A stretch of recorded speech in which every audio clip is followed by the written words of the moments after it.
আবু সাইদ আমার সন্তান, আমার সন্তানের বুকে গুলি লেগেছে।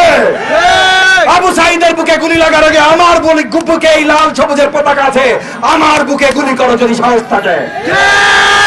আজকে যারা ছাত্রলীগে আছে তাদেরকে ধরে নিতে পারে, এইগুলা মানুষের বাচ্চা না, এইগুলা নমরুদের সন্তান। যেই সব নমরুদের বাচ্চারা সোশ্যাল মিডিয়াতে পোস্ট দেয় যে ঢাকা ইউনিভার্সিটিতে যাইতে তাদের লজ্জা লাগবে, রাজাকার দেখবে, এইসব নমরুদের বাচ্চাদের চামড়া ছিঁড়ে এই দেশ থেকে বিতাড়িত করা।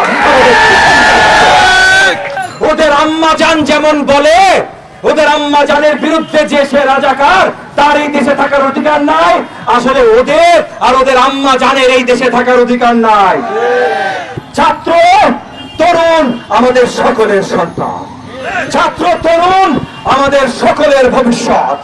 কেউ যদি এদের গায়ে হাত তুলে